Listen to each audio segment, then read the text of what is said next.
Good afternoon, everybody. Thank you all for coming to this week's Humanities Forum. This week's forum is co-sponsored by the C.S. Lewis Fellowship, and as many of you already know, the C.S. Lewis Fellowship is a new initiative under the Humanities program whose mission is to promote the dissemination of C.S. Lewis's thought at the secondary and post-secondary level. It's my great pleasure to introduce our speaker today, Dr. Carol Zaleski. Carol Zaleski is the professor of world religions at Smith College. She earned her BA from Wesleyan University and her MA and Ph.D. in the study of religion from Harvard University. She has been teaching philosophy of religion, world religions, and Christian thought at Smith since 1989 and was appointed to the chair in world religions in 2006. Zaleski is the author of Otherworldly Journeys, Accounts of Near-Death Experience in Medieval and Modern Times, and The Life of the World to Come, both from Oxford University Press. She is the co-author with her husband, Philip Zaleski, of The Fellowship, The Literary Lives of the Inklings, J.R.R. Tolkien, C.S. Lewis, Owen Barfield, and Charles Williams, Prayer, A History, The Book of Heaven, and, forthcoming, The Book of Hell. For 2 decades, Zaleski contributed a column to the ecumenical magazine Christian Century, showing the fruits of current scholarship in philosophy, theology, and religious studies, and commenting on the contemporary religious scene. She has also contributed articles and reviews to the New York Times, First Things, America, Second Spring, Nova et Vetera, Communio, Parabola, the Journal of Religion, Religious Studies, and the Journal of the History of Ideas. Her major project at present is a book on belief and doubt with regard to the big questions, God, freedom, and immortality. And the title of her lecture this afternoon is C.S. Lewis's Divine Comedy, The Landscape of the Afterlife, and the Substance of Christian Hope. Please join me in welcoming Dr. Carol Zaleski.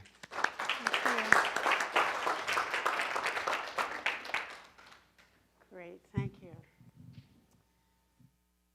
Father Isaac, thank you all. I'm just really thrilled to be here, and I'm just grateful to you to have thought of inviting me. And it's exciting to hear about all that you're doing in the Humanities program, Western civilization, and C.S. Lewis, which all fits together beautifully. All right, so The Landscape of the Afterlife and the Substance of Christian Hope is the subtitle.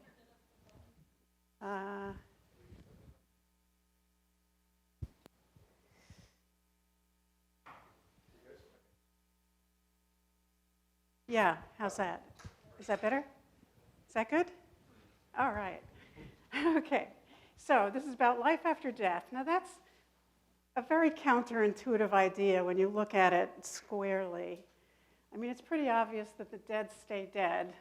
And this was just as obvious to our ancestors as it is to us. It's not like they had some lack of awareness of death that we suddenly have, and to account for why they believed in an afterlife and why our society tends to be skeptical about it.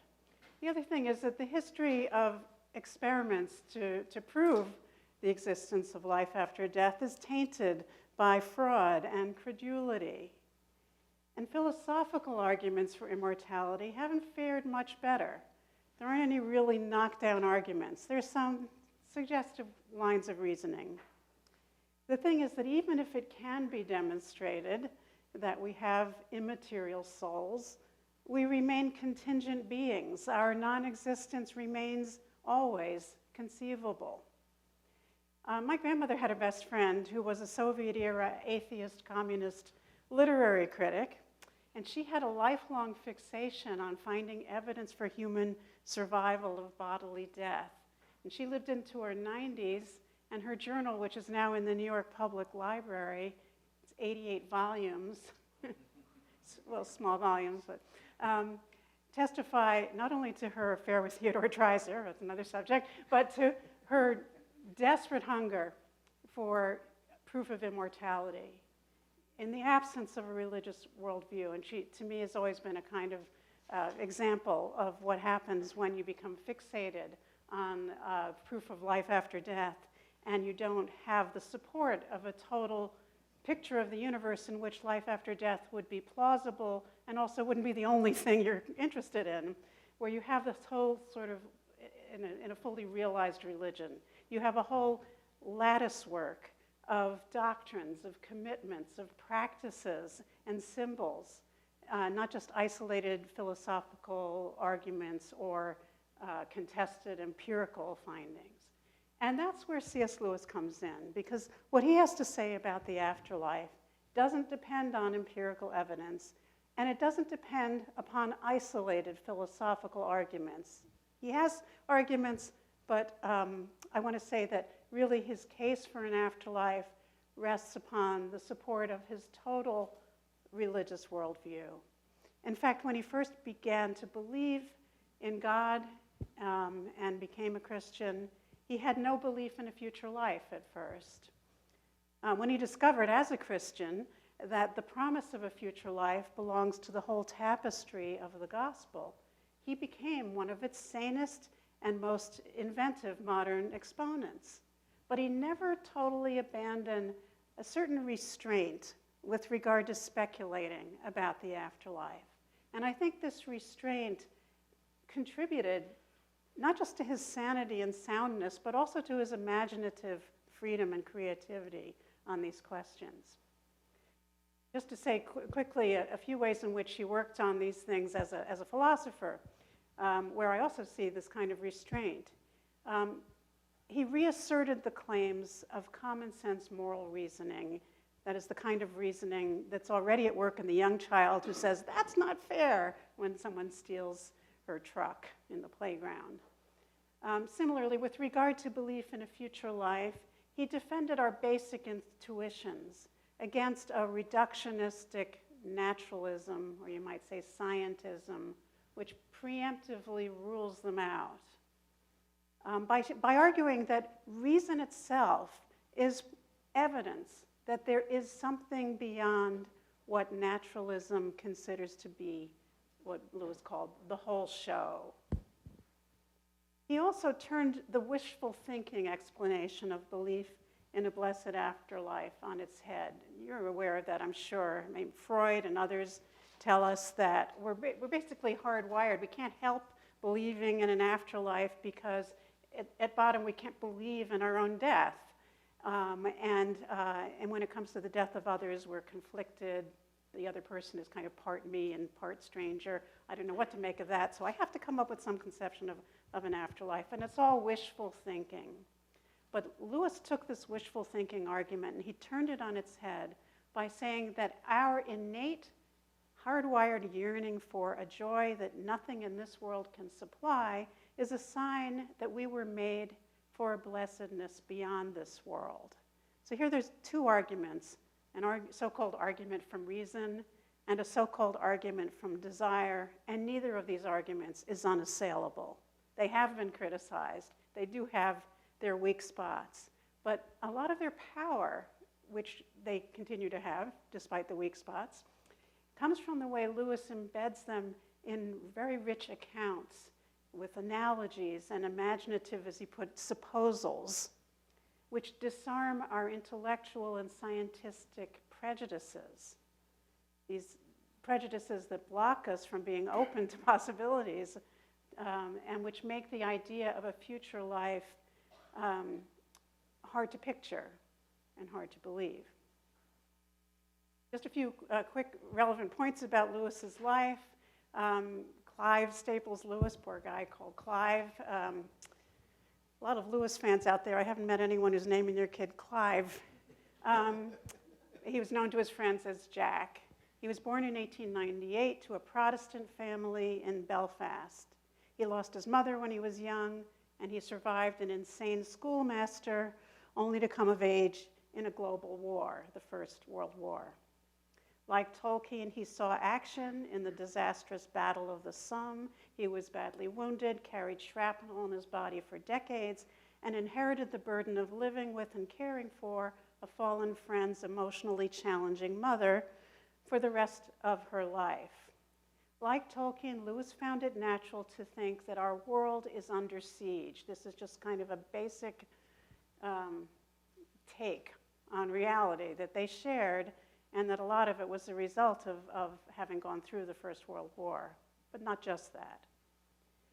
They both imagined that our world is under siege and that they, as writers, have a calling which has something to do with recovering, reclaiming from the wreck of our world whatever can be reclaimed and rehabilitated, whatever good things. As a young scholar, Lewis went up to Oxford, began his academic career as a philosophy tutor, and evolved into a historian of medieval and Renaissance English literature at Oxford and then towards the end of his life at the University of Cambridge.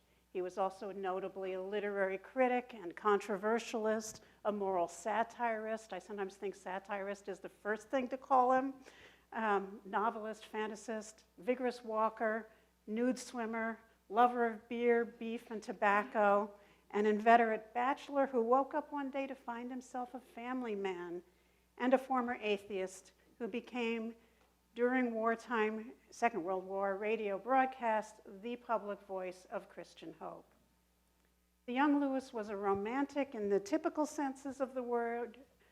He had an exalted view of the imagination and kind of the cult of artistic genius, fascination with myth and fairy lore, love of all things medieval, mysterious, and unattainable.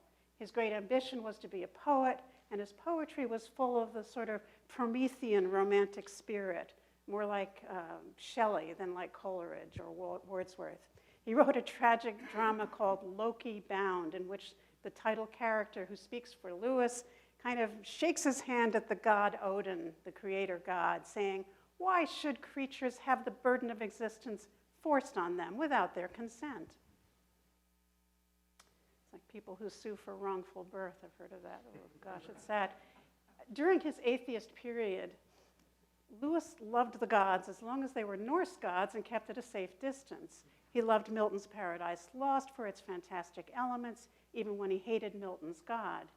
He loved Fraser's The Golden Bough because it allowed him to feast on mythology, while viewing Christianity as just one more agricultural myth with one of these corn gods, dying and rising god.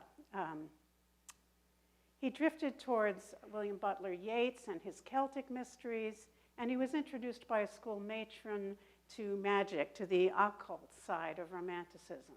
But as he matured, he distanced himself from the kind of Romanticism that lionizes the transgressive genius and disdains conventional rationality. He remained a romantic in his own way, but it would be a romanticism without rebellion. Again, I'm going to now and then just touch down on this idea of restraint in Lewis. As a philosopher, his journey took him, as he put it in a 1934 letter, from materialism to idealism, from idealism to pantheism, God everywhere, from pantheism to theism, and from theism to Christianity. A lot of little hops there. His friend, the anthroposophist Owen Barfield, argued Lewis out of the kind of naive scientific materialism which was keeping him hindered from making those moves. And then his other pals in this group called the Inklings, J.R.R. Tolkien, and an English lecturer named Hugo Dyson, a really hilarious character actually, overcame Lewis's remaining inhibitions about Christianity during a legendary nighttime walk. They appealed both to the rationalism and the romanticism in Lewis's nature. Very intelligent of them to do that, because he needed both to be satisfied. They persuaded him that the great myths that Lewis had always loved as an atheist and now as a kind of generic theist, that these great myths are not lies, but are truth bearers which prefigure the gospel. Tolkien has a great essay about that on fairy stories. And that Christianity, Tolkien and Dyson hammered this home to Lewis, that Christianity, without losing its mythic character and its mythic splendor, is that myth, that one myth, which became historic fact. But what Tolkien and Dyson didn't do was appeal to a craving for immortality. And Lewis, as I've already kind of suggested, would have rejected such an approach. As he said in his memoir, Surprised by Joy, "My conversion involved as yet no belief in a future life. I now number it among my greatest mercies that I was permitted for several months, perhaps for a year, to know God and to attempt obedience without even raising that question." And he adopted a rather austere maxim, It goes like this. It is more important that heaven should exist than that any of us should reach it. There were some personal reasons for this austerity. He had known an Anglo-Irish priest who basically went insane and was, well, maybe not quite insane, but he was obsessed, like my grandmother's best friend, with finding evidence for survival of death. And yes, one case of insanity, the brother of his companion, Mrs. Moore, had a psychotic breakdown, and Lewis was present for it. And Lewis attributed it to this person's preoccupation with questions of the occult. And so Lewis concluded from this that that our moral and our mental health depend on restraining preoccupation with other worlds. But then Lewis gives us these fantastic other worlds. He gives us these lush imaginative adventures in eschatology, the study of last things, such as we find in the Space Trilogy, the Narnian Chronicles, the Great Divorce. I think that initial restraint actually fed his imagination.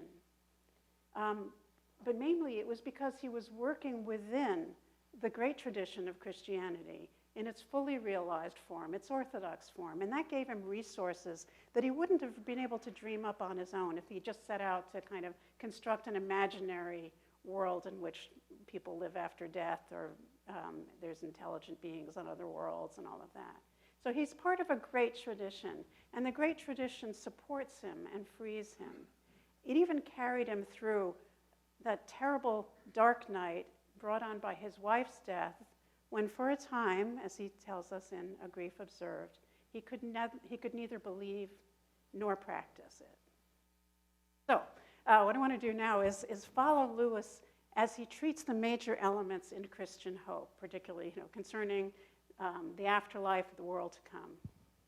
What we see is that Lewis succeeded in overcoming a whole series of intellectual and even religious vetoes against that hope. Religious vetoes, which is in a way the most interesting. For example, the claim that we shouldn't want an endless life because an endless life would be boring. There's actually a famous essay about this by the philosopher Bernard Williams, that we would run out of life projects after a couple thousand years. But Lewis knows that boredom is in the eyes of the beholder. And the fact that we are the sort of people that are easily bored, restless, easily distracted, is a sign that we need in some way to be transformed. And Lewis believes that transformation is on offer, and he gives us examples of it. One of my favorite is in the Narnian Chronicles, the de-dragoning of Eustace Scrubb. It's a painful process, but it restores the humanity of this child who, for very good reasons, had become a dragon.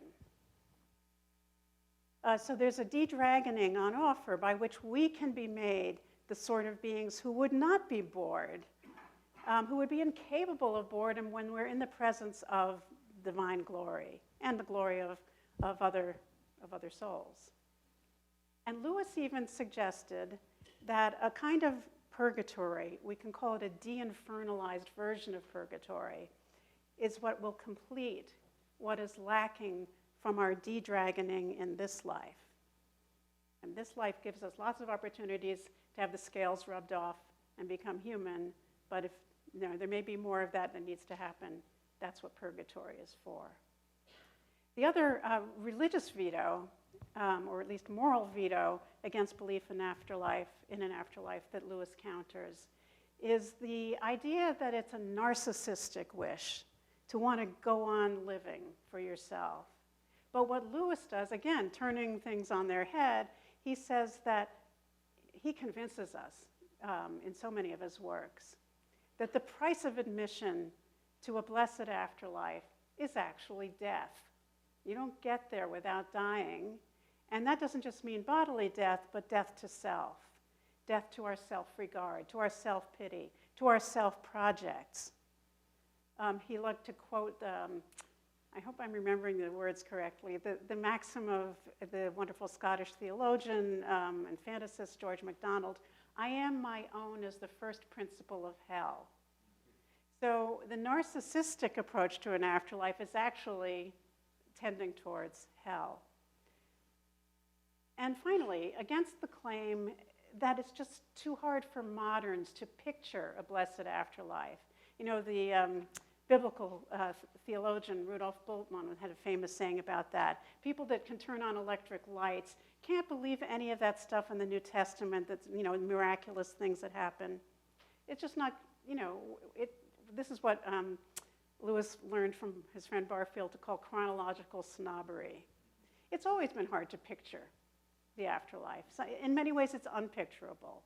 But you could say that Lewis's entire corpus is devoted to helping us visualize the cosmos as the sort of place where life beyond death would make sense.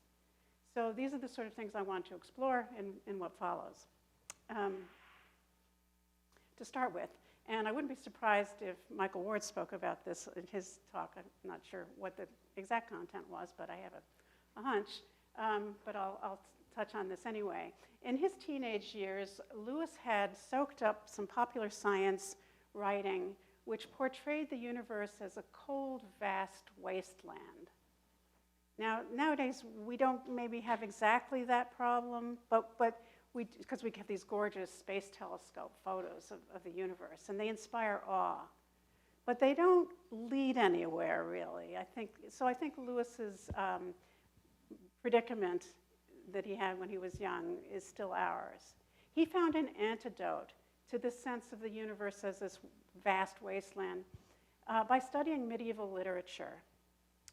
And he actually would like us to perform an experiment, which is based on his own study of medieval cosmology. The experiment is, I wonder if Michael Ward talked about this, go out at night and look up at the sky and try to imagine what it would have looked like through medieval eyes.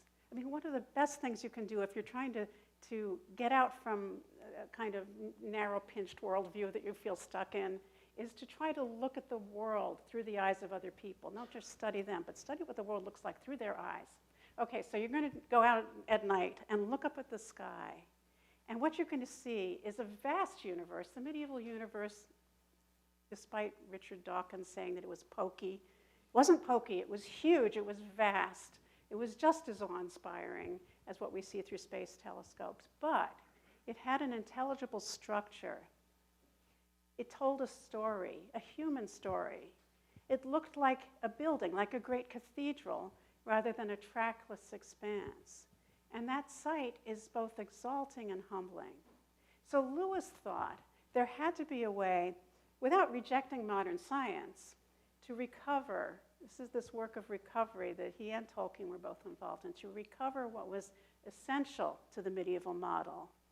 He knows we can't step back to a Ptolemaic universe, but he's convinced that it must be possible to imagine the universe as an organic whole, teeming with life and intelligence, knit together by an inner telos, that is a drive towards a purpose, as a cosmic order whose microcosm we are, the rational creature made in the image and likeness of God, and in our world marred, harmed, distorted, messed up by the fall, but restored by the deifying light. Lewis is convinced that there's no achievement of genuine science that can render this model obsolete. It's only the sort of crude scientism, which isn't science, it's bad philosophy, which makes it seem so. And this crude scientism is just a failure of imagination, really, which is why imaginative literature can help cure us. And that's what Lewis set out to do in his first work of so-called scientific fiction.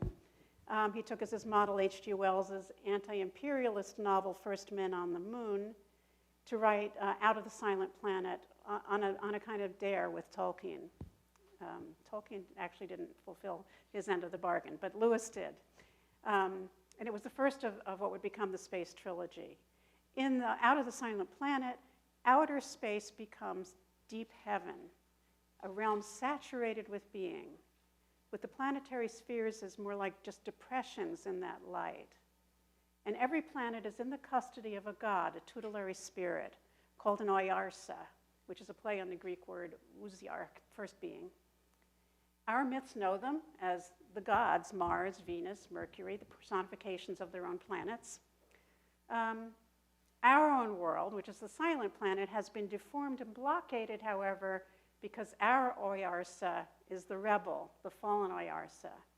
And our world is wounded still further by the primordial disobedience of our own kind. And yet, O felix culpa, as the liturgy says, happy fault, it was ransomed by the incarnate, crucified, and risen Lord.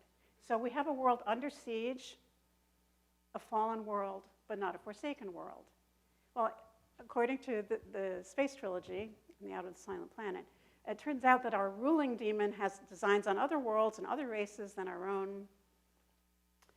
And the task of thwarting those designs falls to a Tolkien-esque Cambridge philologist on holiday named Elwyn Ransom, who's kidnapped by a brilliant physicist named Weston and a venal industrialist embarked on a colonizing mission to Mars.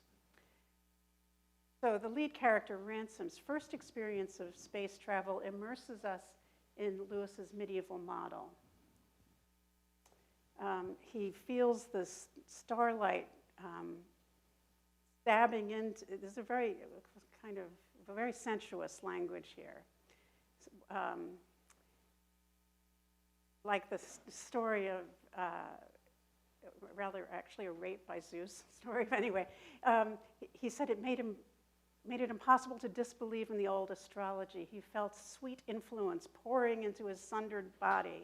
So it's very sensual. And that's because Lewis will not have us imagine the heavens as places of disembodied abstraction. As he takes his first steps on Mars, Ransom has another prejudice to overcome. He expects the aliens to be monstrous, insectoid-type beings. And his awakening begins when he finds that the first alien he meets possesses language, and that all three Martian races are language bearers, in which, hence, in our parochial sense of the word, they are human. That is, they possess now, which is a play on the Greek nous, however you pronounce it, nous.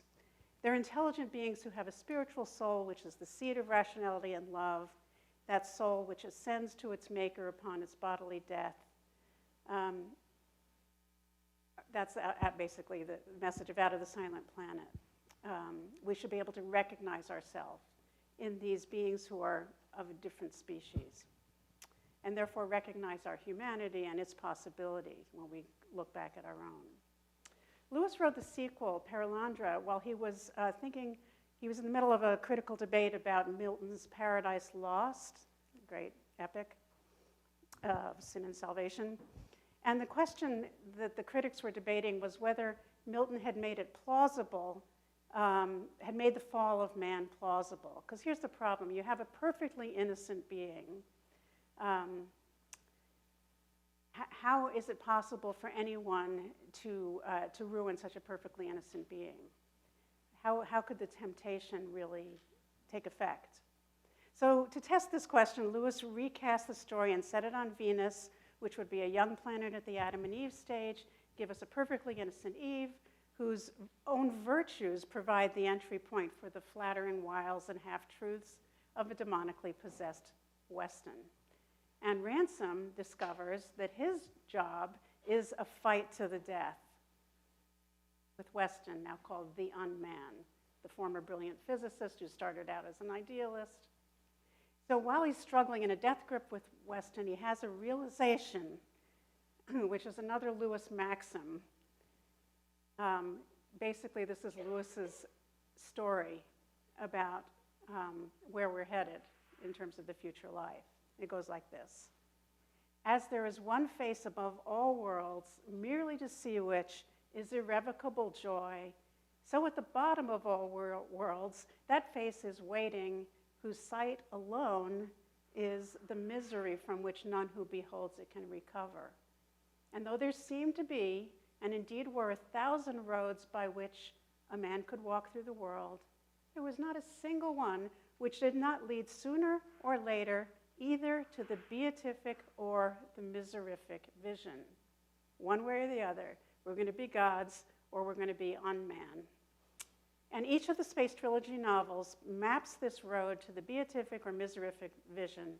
We see Weston, as I said, idealistic at the start, increasingly unmindful of the now, the humanity of strangers or aliens, and then drawn into a kind of ersatz mysticism and ultimately demonically possessed as he surrenders his own humanity. In That Hideous Strength, the third of the Space Trilogy novels, it's an academic satire which owes a lot to the so-called supernatural shockers of Lewis's friend Charles Williams. We meet a young sociologist who's so desperate to be accepted into what's called the progressive element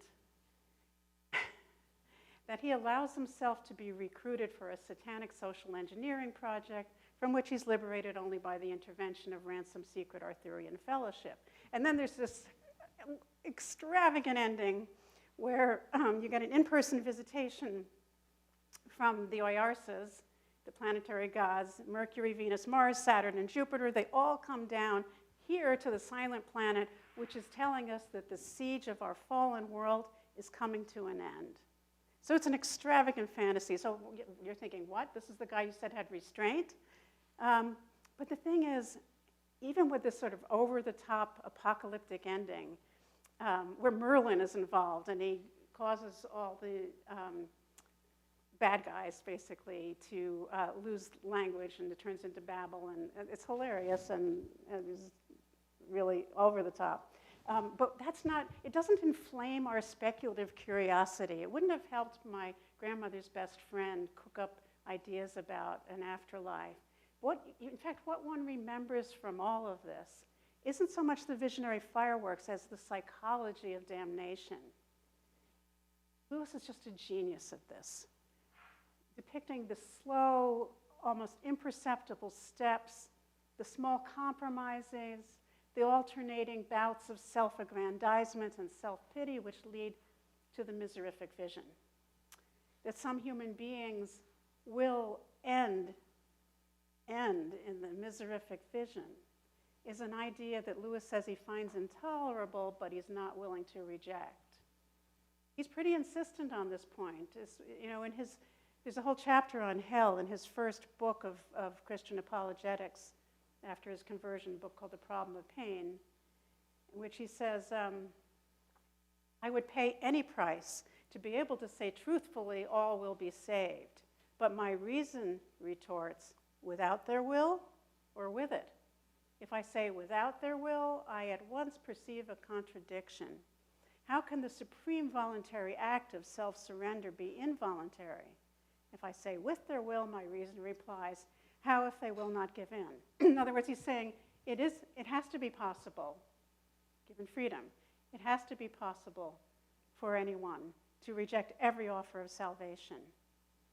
And not even an omnipotent, omnibenevolent God can change that. The famous saying, often quoted from Lewis, hell is locked on the inside.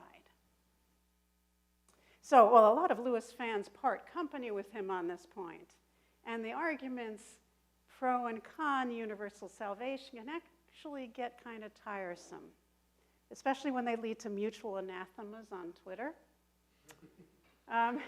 But as I said, Lewis's genius is capturing the psychology of the descent. I mean, who can forget the spectacle of Napoleon in The Great Divorce? He's in this thought-built empire-style mansion in hell, basically. He's pacing back and forth and muttering to himself, it was Sull's fault, it was Ney's fault, it was Josephine's fault, it was the fault of the Russians, it was the fault of the English. And he's repeating this over and over again. And no one can stop him without destroying the freedom in which he was made. But that freedom has become his imprisonment. The premise of The Great Divorce is that the unsettled dead, ghosts, though they realize it not, but that's a kind of convention of spiritualist literature. during the heyday of mediums and on seances and stuff, they would have these rescue circles to contact the dead, and the first thing you had to do was tell them they're dead. They don't know it. But anyway, in the Great Divorce, you have these ghosts. They have a chance to be made fit for heaven.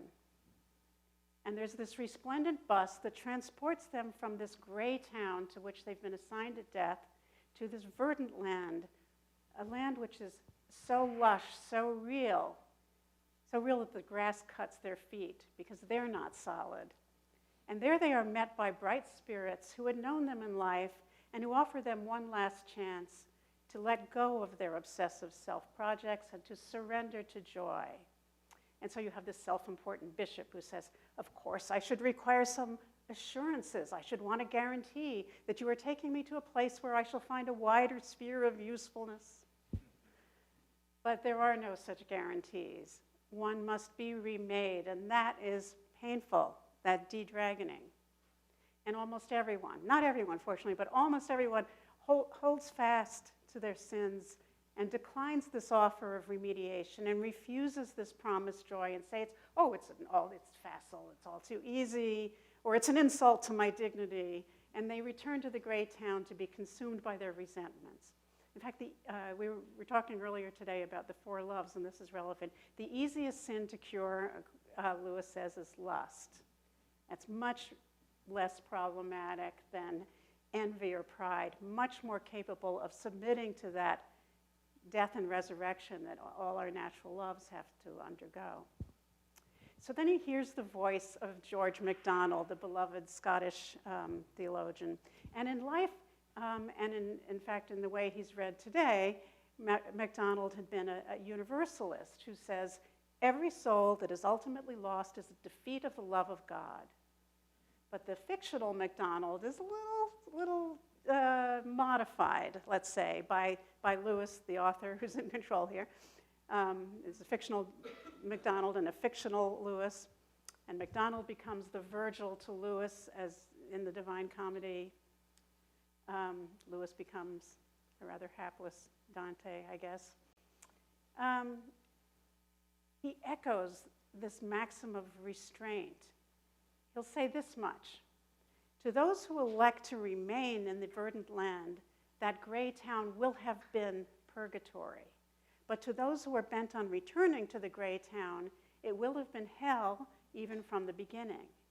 And just as heaven works backwards, turning all past suffering into glory, which is interesting. I've got to stop here for a second and just tell you about something that I've been reading recently. A Jewish philosopher named Samuel Levins and another one, Tyrone Goldschmidt. Right. They think they have a solution to the problem of evil, which has to do with God changing the past. Once we're all in heaven or in the risen life, God can change the past. Okay, I'm not sure if this is what Lewis has in mind, but I'm just so interested in that idea. Anyway, heaven works backwards anyway, at least turning past suffering into glory. So hell works backwards and turns all past pleasures into ash, so that at the end of things, the blessed will say, we have never lived anywhere except in heaven, and the lost will say, we were always in hell. But the thing about hell, and this is Lewis's Christian Platonism at work. You know, the Platonic idea of evil is that it's basically nothing. It's deprivation of good. Everything that exists, insofar as it has a share in existence, is good. So what could hell be like? It's smaller than an atom. The damned soul fits into hell by being nearly nothing, because that's what it's like to be damned. It's to shrink down and be shut into yourself. It's nearly nothing, but here again is Lewis's restraint. He's not going to become an out-and-out annihilationist. He's going to say nearly nothing, but he's not going to endorse a non-mainstream, non-authorized teaching, as tempting as it might be to his Platonism. And you know, when it comes to this universalism question, what MacDonald says is, you know, fictional Lewis, you were not brought here to study such curiosities. What concerns you is not, you know, speculating about what's happening to various souls, you know, what's happening to Hitler, Napoleon, or or your next door neighbor. What concerns you, MacDonald says, the fictional MacDonald says, what concerns you is the nature of the choice itself, and that you can watch them making. So the nature of the choice, the ordering and disordering of love, that was what really concerned Lewis. In the same way, I can't think of any modern Christian authors who have succeeded so completely in making that journey toward the beatific vision, toward blessedness, rationally plausible and imaginatively real. In his lay sermons, the sermons that led the Times of London to call him Oxford's modern Newman, he showed how this can be done. I'm just going to mention my two favorite, which are among the more famous ones. One is The Weight of Glory, which Lewis preached in June 1941 during solemn evensong at Oxford's Church of St. Mary the Virgin, which, by the way, has great chocolate cake if you go to their cafe when you're there. He says, we are promised something called glory, which we hardly dare to desire. It's just too good for us to wrap our minds around it. And yet that's what we're made for, and that's our inconsolable secret. Our imagination in this regard is not too strong, as many liberal theologians have believed, but too weak. We should expect heaven to be more concrete, more sensuous than our wildest dreams. And so the wealth of imagery that Scripture gives us for heaven, the wedding feast, the jeweled gates, the astral splendor, is not improved upon by vague or more spiritual sounding abstractions. And then in my absolute favorite piece of Lewis writing, Transposition, a Pentecost sermon that he preached to a Congregationalist chapel at Mansfield College, he develops this principle with extraordinary success. So he begins with this problem of sensual imagery. He says, in talking about the original Pentecost experience of the descent of the Holy Spirit on the disciples, and also at glossolalia, speaking in tongues, all that sort of thing. He says, if we have really been visited by a revelation from beyond nature, is it not very strange that an apocalypse can furnish heaven with nothing more than selections from terrestrial experience, like crowns and thrones and music, that devotion can find no language but that of human lovers, and that the rite whereby Christians enact a mystical union should turn out to be only the old familiar act of eating and drinking? So Freud could make quick work of all this imagery, but Lewis has an alternative explanation. From an entry in the 17th century diary of Samuel Pepys, spelled P-E-P-Y-S, you can follow this diary on Twitter in installments. Reason for me on Twitter, along with the puppies. Lewis teases out a fantastic answer to this problem. Pepys records 2 episodes of nausea, one associated with seasickness and the other with falling in love. One regrettable, the other enchanting.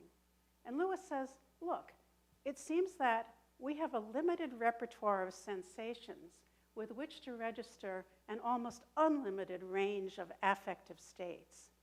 So a sensation like a flutter in the diaphragm can accompany seasickness or fear or aesthetic rapture or romantic love. In each case, the flutter in the diaphragm does not interpret itself, but receives its meaning from the emotion that it registers. So the higher state interprets the lower. The richer vocabulary of emotion interprets the poorer vocabulary of sensation, and the full experience can be understood from the higher vantage point alone. I'm getting to heaven with this, don't worry. This is about qualia. The emotion, he says, descends into the sensation and is transubstantiated, so that the same thrill along the nerves is delight or agony. So this is an argument, at first, just could be used as an argument against a physicalist reductionism, which says that all that's going on is the flutter in the diaphragm, which we then interpret as something else. But Lewis's subject is a supernatural life for which this relationship between sensation and emotion is just an analogy. Our present natural life, he says, will prove to have been the diminution, the symbol, the etiolated, the vegetarian substitute for the real banquet. Now, he refers to a Victorian satirical novel called Flatland, a romance of many dimensions, which is set in a two-dimensional world, where you have two-dimensional beings. And Lewis goes on to says, imagine you're a two-dimensional being and someone's trying to use perspective and draw a picture of a road, and you look at it, it's on this flat piece of paper, and you see the two lines, and someone tells you, this is actually a road, and you say, you keep telling me of this other world and its unimaginable shapes, which you call solid. But isn't it very suspicious that all the shapes which you offer me as images or reflections of the solid ones turn out on inspection to be simply the old two-dimensional shapes of my own world as I've always known it? Isn't it obvious that your vaunted other world, so far from being the archetype, is a dream which borrows all its elements from this one? So, you know, when you try to draw a picture of a road going somewhere, you end up with something which, could be interpreted as I think he says, as a dunce cap, right? Could be many things. But this is the message our culture is feeding us incessantly until we internalize it and say such things to ourselves. Surely our vaunted other world is a dream which just borrows its elements from this world. Lewis then applies this line of thinking, this transposition principle, to all the core mysteries of the faith, to the incarnation, the real presence of Christ in the Eucharist, the descent of the Holy Spirit at Pentecost, and so on. At one point in the sermon, actually, Lewis was overcome with emotion, and the choir had to sing a hymn while he collected himself. I don't know if you followed everything I said about the you have to go and read transposition. You can find it on the internet. But these two sermons, The Weight of Glory and Transposition, what I love about them, what I marvel at with them, is how they contain nearly all of Lewis's major religious and eschatological themes, which are the unquenchable desire that tells us that we are made for heaven, and our habitual misdirection of this desire toward merely proximate goods, which are good in their own place, what he calls the solemn merriment that characterizes Christian life, the realization that there are no ordinary people, that we are all immortals walking around, whose mortal pilgrimage will end in either the beatific or the miserific vision. I mean, once you see this in Lewis, you just start to, once you pick it up in one piece of Lewis, you start to see it in all of them. This idea that the spiritual life is more concrete, not less concrete than our sensory life here below. It's more sensory, in a way, than our senses. Our senses are the shadows of real full sensing. That heaven is more solid than earth.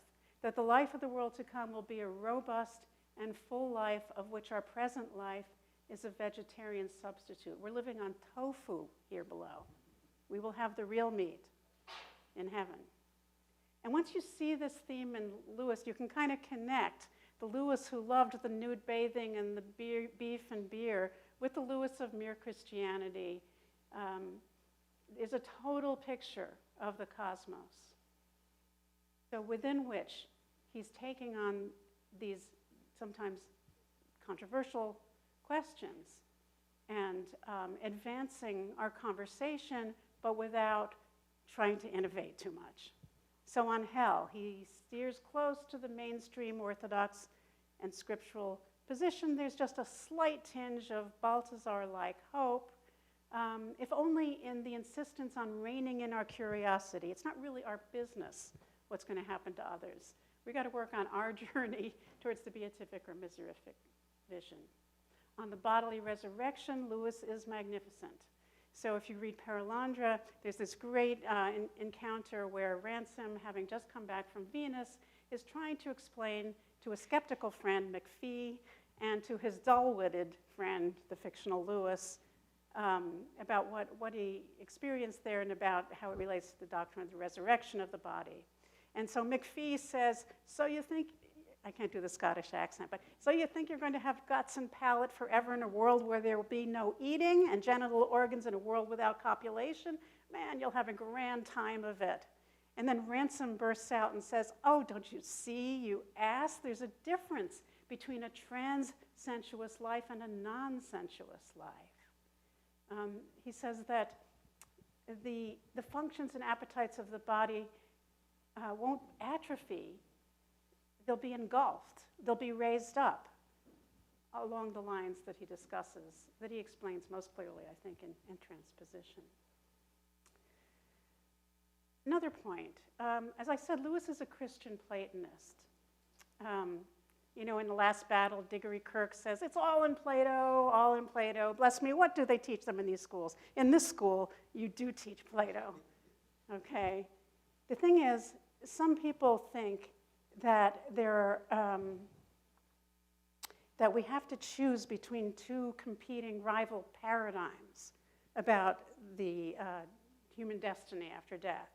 The immortality of the soul versus resurrection, bodily resurrection of the dead, that these are incompatible models.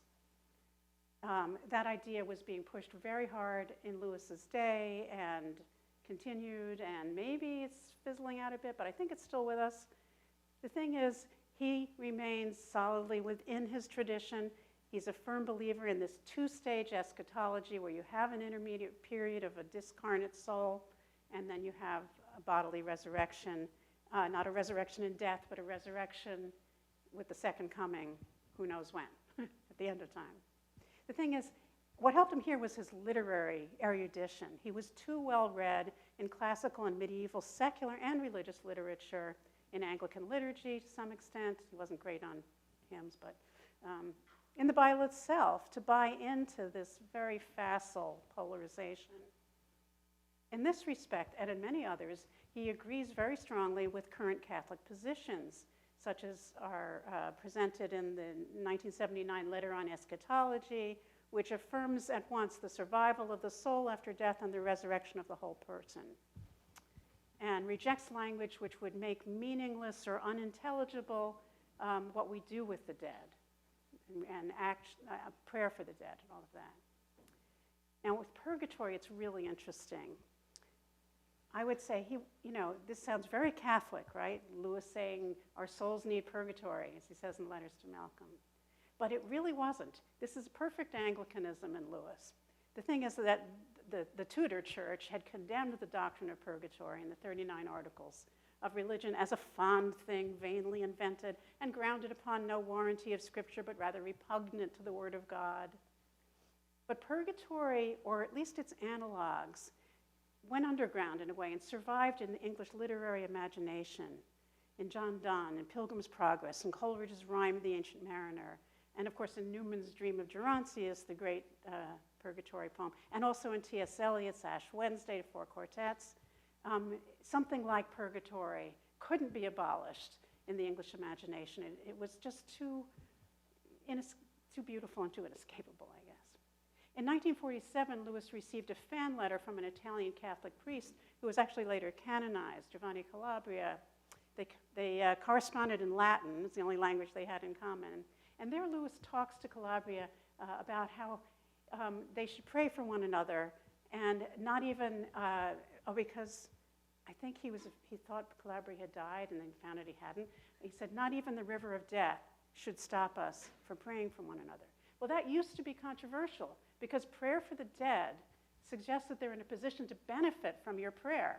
If they're in a position to benefit from your prayer, that means they're not, just hell or just heaven. There's something going on that can improve their condition.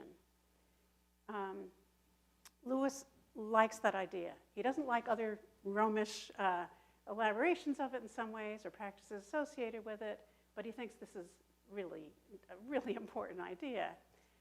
But he wasn't so much straying into Catholic waters as reflecting a sea change in Anglican thought. In the aftermath of the First World War, when so many were mowed down, young men, there was an Anglican doctrinal commission that directed pastors and theologians to encourage prayer for the dead, to overcome that scruple, and to speak of the interim period after death as a time of growth and purification. And this idea, the de-dragoning that purgatory is, a de-infernalized purgatory, is what Lewis took on and expressed in so many different ways. He loved Newman's Dream of Gerontius. The idea of purgatory here that you find in Newman, in Dante, in purgatory mystics like the 16th century Saint Catherine of Genoa, purgatory, and also in Pope Benedict and his encyclical on Hope, Spe Salvi. Purgatory here isn't hell light. And there's no trapdoor that leads down to hell from purgatory. It's an antechamber of heaven, and if it's got fiery imagery in it, that fire is not destructive fire. It's an encounter with the fire of divine love, which burns only to heal. This is the purgatory that Lewis endorses and really depicts for us, because as has always been thought in Christian tradition, purgatory isn't so much a place as a process, and it begins in this life. Finally, with regard to the second coming and the events of the Last Judgment, again, Lewis is restrained. He says, this is in The World's Last Night, the doctrine of the second coming teaches us that we do not and cannot know when the world drama will end. That it will come when it ought, we may be sure, but we waste our time in guessing when it will be. And that we should be thinking about the Last Judgment as it is addressed to our conscience, not to our vain curiosity. He says it will be infallible judgment. If it is favorable, we shall have no fear. If unfavorable, no hope that it is wrong. You know, this concept, if I just talked about Lewis and the road to the miserific vision all the time, it would sound like he was just hectoring us. There are moments when I feel that a little bit from Lewis, but mainly, he does think we're at risk, all of us. He does think that it's a real possibility that, as he puts it, the inveterate grumbler could just become a grumble and nothing else. But he wants us also to take heart in the promise of a future so glorious that to our flatlander, tofu-eating imaginations, it looks like it's too good to be true. And on that score, at least, no restraint is needed, because here are worlds of blessedness than which no greater can be conceived.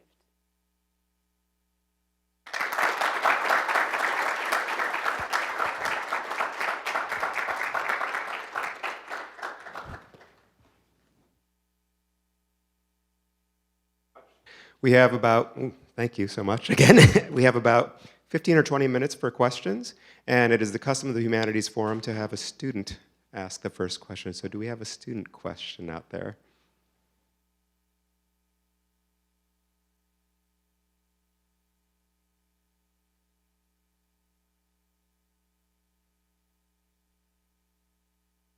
Don't be shy.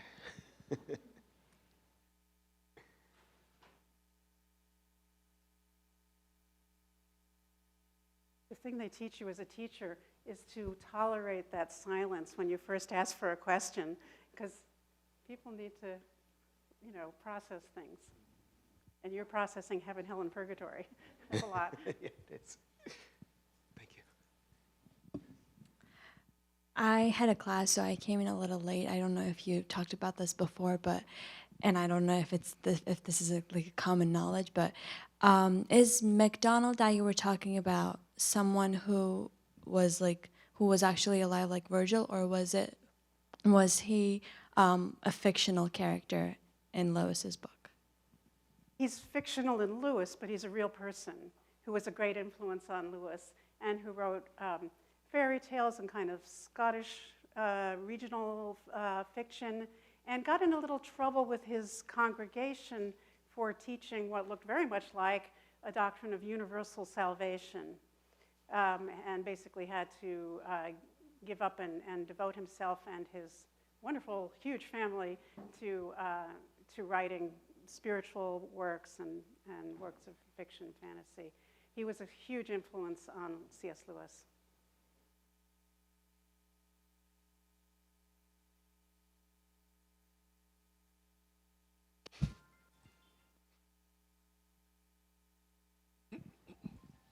Thank you so much for being here and for an awesome talk. I'm not sure to what extent the phenomenon of moralistic therapeutic deism that a lot of us think a lot about as we try to reach our students. I'm assuming that people in the 1940s and 50s and 60s, that wouldn't be their particular problem. But so I'm thinking about the tenet of moralistic therapeutic deism, good people go to heaven when they die, as the kind of common understanding that many people have, sort of developed and vague. How might Lewis speak to a young person today about that sort of vague, good people go to heaven when they die, and that's about as much as they think about heaven? Well, you know, in some ways, he's showing us good people going to heaven when they die, like the character of Sarah Smith. I think she's Jewish, you know? Do you think that? Because she comes from Golders Green, which was a mainly Jewish neighborhood. She's, you know, an exalted being who comes in at the end of the Great Divorce. It was her goodness, her compassion, her humility. But where did all those good traits come from? Obviously, there's grace involved, and openness to grace, surrender, obedience. He uses words like that, which suggest that it isn't just a matter of coming up with a program of self-improvement, self-perfection, following that program, you know, you're getting your Apple Watch to give you feedback on how you're doing as you develop more and more virtues. You wouldn't go with that, but there is a sense that, you know, also at the end of the last battle, there's an interesting thing that happens there. In some ways, he's satirizing another common thing that I think goes together with moral therapeutic deism, which is the idea that Tash and Aslan are one. Right? There's all these different gods, and they must be one. And in the end, we'll have the revelation that we've all been worshiping the same God. That's rejected in the last battle. On the other hand, so no metaphysical inclusivism in the last battle. On the other hand, there is soteriological inclusivism, which is that those who are good, the pure of heart, who are devoted to Tash, will be accepted by Aslan, as if they were giving that devotion to him. So I have a feeling this is a complicated question, that he's very moralistic in a lot of ways, but on the other hand, he wants to emphasize grace and allowing it to take you over in a way, to be possessed in a way by it, infused by it at least, if not possessed. That's an interesting question. Hi, thank you for coming. I grew up Pentecostal, and I was kind of just wondering, how do you think Lewis reconciles that idea of it just means you're a good person, like it's just you being a good person, with that, like, unfortunately very Pentecostal idea of, like, it is not good person, it is good work. You know what I mean? Like, it's the action, not the person. Do you know what I'm saying? Action reveals the person, I think he would say. So I'm not sure he would separate them too much. But his response to Pentecostalism is interesting. If you read the beginning of Transposition, he says that the phenomena, you know, the charismatic sort of phenomenon of especially speaking in tongues, he admits to finding that embarrassing. It's not in his background. But on the other hand, he's not going to rule it out, because he certainly doesn't rule it out at the first Pentecost, which is the birth of the church, and he's not going to rule it out, but he's going to try to understand it in terms of this principle of transposition. You might find that interesting.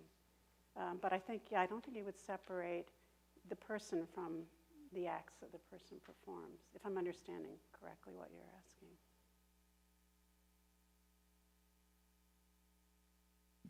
Thank you so much for being with us. My Civ, Development of Western Civilization class, we just finished reading Dante's portions of Dante's Divine Comedy, and we discussed together the contrapasso and, you know, how it is that Dante's creatively revealing to us the nature of sin. And so would you have anything, insights you could share about maybe that element of the Divine Comedy, the contrapasso, that is evident in Lewis's work, and maybe with some examples for us? I'd love to give examples. So I don't know if you all know what contrapasso is. It's a special thing that we think of as Dante's invention in a way, where but I think there are other examples of it in world religions, actually, where the sinner receives a punishment, which is kind of like the symbolic acting out of the sin. I'm drawing a blank on examples, but they do exist. I mean, I think in the Great Divorce we would find them. I remember even writing down in the margin, contrapasso here, contrapasso there. But I can't right now, I can't think of the examples. But like in Dante, the ones that go back, they're walking backwards, which were the prognosticators of the future. And they're, I'm thinking of from oh, thank you. Yes. Depicting something about the nature of Right. Right. The lizard. Yes, that's great. Yeah. Yeah, I feel like I need to think more about how that really functions as contrapasso, but I had that same impression. I'm sure he's consciously thinking in terms of it. The punishment should fit the crime, not just in a sort of juridical sense, but in the sense that it is that the crime itself is the punishment. And so living it out to its fullest extent is best represented through these kinds of symbolic means, like the grumbler becoming a grumble. Yeah. So I'm really excited about the purgatory stuff, and partly because there has been this rapprochement in terms of kind of ecumenical reconciliation, where you have Anglicans accepting purgatory, and then Lutherans accepting purgatory, at least the Finnish Lutherans. There was a joint declaration after the one on justification by faith where they decided, once we really look at it and, get past certain stumbling blocks, it looks like we're interested in the same thing, some process of sanctification that could happen after death.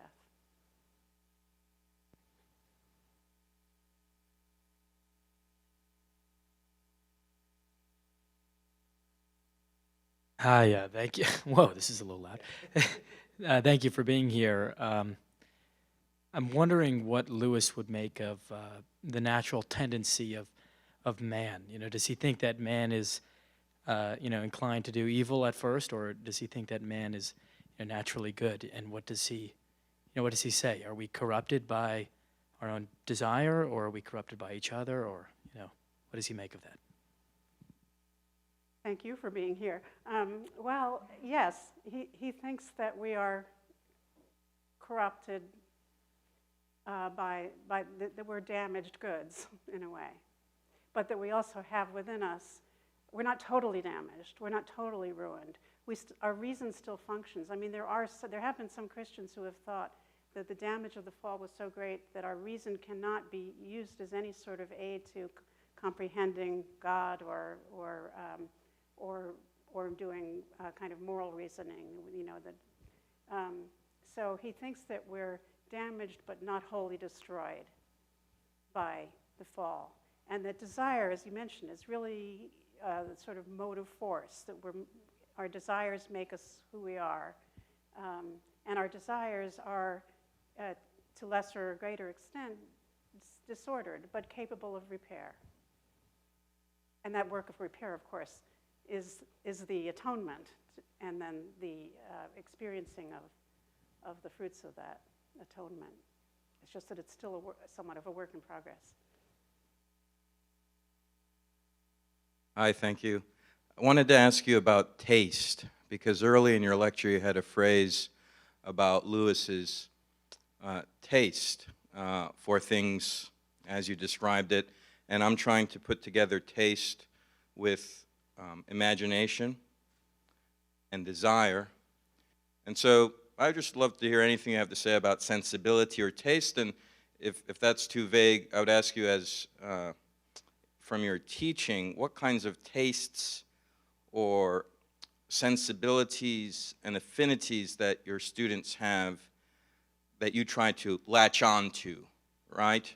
That's what I'm asking about, because you could say that desire is natural, and imagination we can kind of tray, but people's tastes are kind of, they're already there.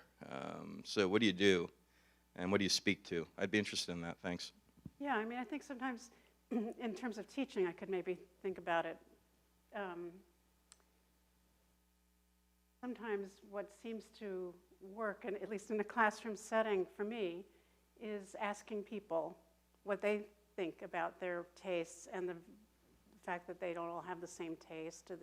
Is there some sort of objective beauty? Is it, if we were immersed in some beautiful work of art or beautiful scenery, or beautiful building or something, should we take that to mean something? Should we draw some inference from that to some set of beliefs about the goodness of the world or even about God?